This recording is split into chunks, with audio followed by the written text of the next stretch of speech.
This is the first video of Unit 2 on cash and accrual, audits and record keeping, benefits and non-benefits of funding sources.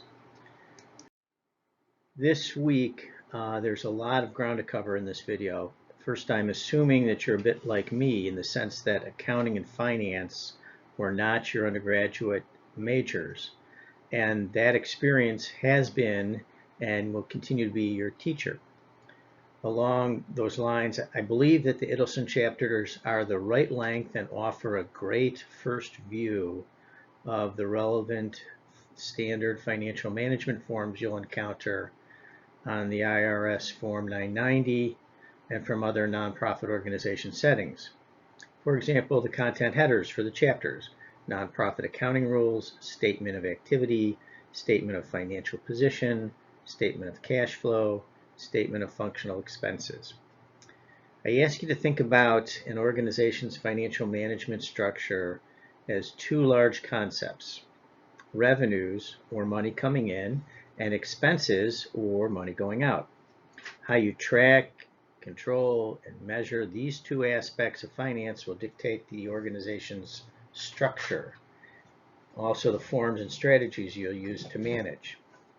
In my opinion, it's useful conceptually to focus on revenue before expenses, and because revenue is the driver for the whole organization. So let's start the lecture by pointing out that most established nonprofit organizations typically get the resources from public and private sectors for a significant portion of their operations. These revenue sources may take the form of grants and contracts for specific deliverables and other outputs. Another cluster of revenue sources, though, is that organizations can earn or receive or collect a substantial portion of their funding from activities performed through social enterprise endeavors, memberships, sponsorships, philanthropy, and assets such as endowments and investments and rental property, royalties, and other things. So this applies to the getting funding side of the revenue and expense continuum. Many times, I guess nearly all the time, the revenue is received with expectations by the source of the revenue that it will be spent in a particular way or for a particular purpose. In terms of the expenditure side of the nonprofit operations, then, the concept to embrace is tracking transactions with the idea that reporting back to third parties is critical, and the design for doing that comprises an organization's method for record keeping.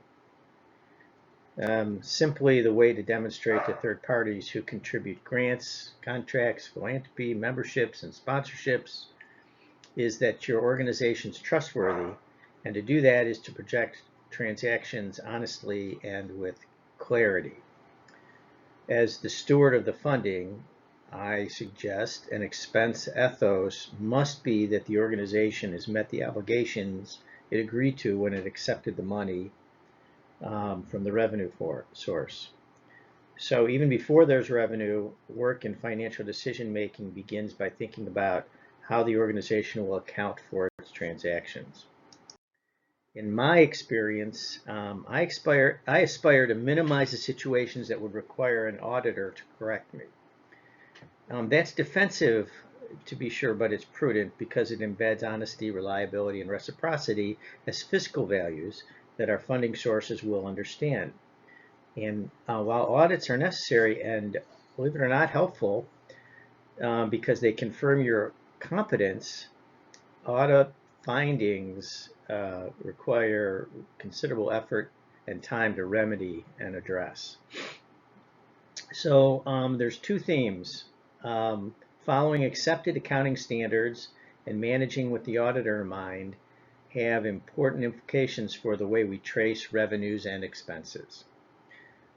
This, in my opinion, will influence how we go about raising money, earning money, and spending money. Also, it will affect the staffing we require to keep up with the administration, record keeping, and reporting necessary. All the choices we make that are necessary to fulfill this simple to state but difficult to do objective of following accounting standards, ultimately that will create the complexity that I keep warning you about. In other words, the character of the organization is heavily influenced by the way the money comes in, goes out, and is accounted for. So for the purpose of this discussion, our view of revenue will be cast as funding that arrives in an organization as cash, and it's tracked as cash, and that revenue that arrives over time and must be accounted for through accrual techniques. The type of revenue dictates the manner and the timing of the ways it's spent. At the extremes, cash on hand typically allows for a quicker turnaround than funding that arrives incrementally over time. Differing sources and mechanisms for receiving funding will dictate which is which. For example, earned revenues from fees, ticket sales, annual billings, year-end donations, those are mostly cash. Funds from royalties, grants, contracted work from public and private sources, with payment based on performance, the rent or lease income, investment income may arrive over time and be cast as accrued revenue. This discussion underlies the Young text readings on benefits theory, and we'll talk more about this in the next video, but the idea of tying the way the money comes in, the way we track and account for it and report it, all have implications for our mission fulfillment.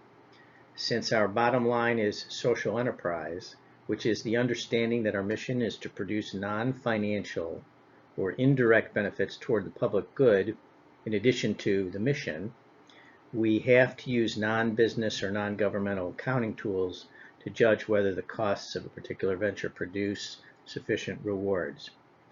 Let me pause here so that you can absorb the concepts and what it might mean for your organization.